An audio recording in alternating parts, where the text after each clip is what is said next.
Sriwijaya berdiri dan menjadi pusat kebudayaan serta pusat ilmu Buddha terutama yang beraliran Hinayana dan Mahayana. Sriwijaya adalah kerajaan besar Nusantara yang kekuasaannya tersebar sampai ke Kamboja. Majapahit adalah kerajaan besar setelah Sriwijaya. Majapahit berasal dari nama buah maja dan rasanya yang pahit. Buah itu ditemukan anak buah Raden Wijaya. Kejayaan Majapahit mencapai puncaknya pada masa Raja Hayam Wuruk dengan mahapatihnya Gajah Mada. Gajah Mada mengucapkan sumpah palapa, semacam perjanjian untuk tidak bersenang-senang sebelum mempersatukan Nusantara. Laksamana Cheng Ho melakukan pelayaran ke Nusantara. Pelayaran itu menghasilkan akulturasi budaya antara orang Cina dan penduduk lokal. Jejak akulturasi itu dapat ditemui di dalam kesenian dan kebudayaan, serta beberapa jenis bangunan peribadatan. Portugis yang masuk ke Nusantara sejak 1511 telah banyak meninggalkan jejak budaya. Salah satunya adalah jenis musik roncong yang dicampur dengan gitar khas Portugis. Di samping persebaran agama Kristen oleh Franciscus Xaverius, Portugis banyak meninggalkan perbendaharaan kata, yang sampai saat ini kata itu masih dipakai. Pada tahun 1595, Belanda pertama kali melakukan pelayaran ke Hindia Timur dengan 4 kapal dan 249 awak kapal di bawah pimpinan Cornelius de Houtman. 1602 Maret, terbentuklah VOC. VOC sebenarnya adalah jalan tengah yang ditempuh oleh kerajaan Belanda untuk meredam persaingan tidak sehat antar perusahaan untuk menguasai perdagangan ke Nusantara. Setelah berdiri selama 198 tahun, pada 1 Januari 1800, VOC secara resmi dibubarkan. Pembubaran VOC ini disebabkan oleh banyak hal. Salah satunya adalah korupsi di dalam VOC sendiri. Melalui perjanjian Kew, Belanda menyerahkan kekuasaan bekas jajahannya ke kerajaan Inggris. Kemudian Thomas Stamford Raffles dipilih menjadi perwakilan Inggris di Jawa. Ia kemudian menulis buku yang fenomenal, yaitu History of Java. Pada tahun 1825, Perang Pangeran Diponegoro berlangsung dan berakhir pada tahun 1830. Diponegoro datang dalam sebuah perundingan yang digagas Belanda.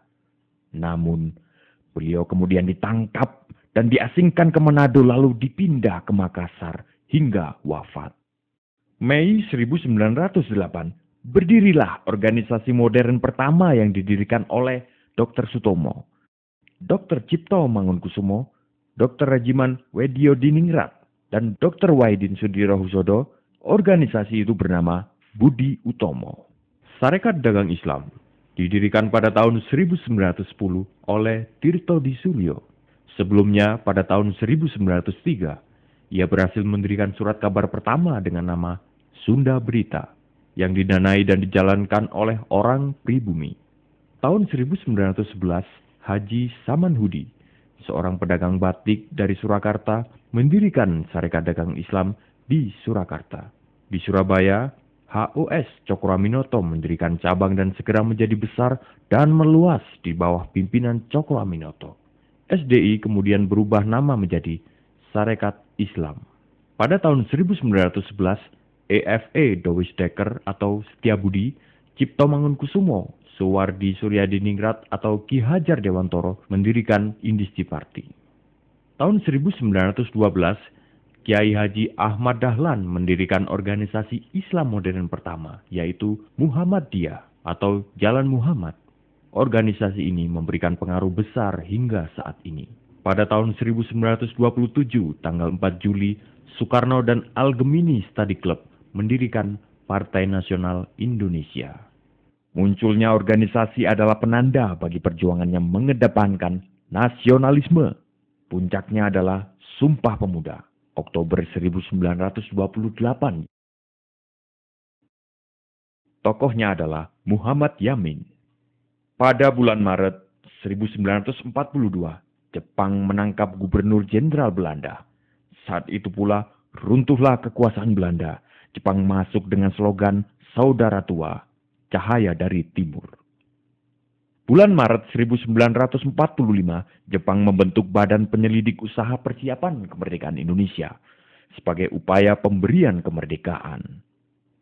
1 Juni, Soekarno mengemukakan dasar negara Pancasila, 5 dasar yang akan menjadi falsafah resmi Indonesia merdeka.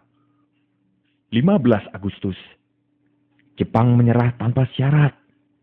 Setelah sekutu membom Hiroshima pada 6 Agustus 1945. Pada saat itu terjadi kekosongan kekuasaan karena sekutu yang mengalahkan Jepang tidak melakukan penaklukan terhadap Indonesia. Sementara itu Jepang masih berkuasa, namun telah menyerah. 16 Agustus, Soekarno-Hatta diculik para pemuda dan dibawa ke Rengas Dengklok. Para pemuda mendesak Soekarno-Hatta untuk segera menyatakan kemerdekaan. Tanggal 17 Agustus, dibacakanlah proklamasi yang dirancang Soekarno dan beberapa tokoh di rumah Soekarno. Dikibarkanlah bendera merah putih yang dijahit oleh Ibu Fatmawati, istri Soekarno. Hal-hal yang mengenai pemindahan kekuasaan dan lain-lain diselenggarakan dengan cara saksama dan dalam tempo yang sesingkat-singkatnya. Jakarta, 17 Agustus 1945, atas nama bangsa Indonesia, Soekarno-Hatta.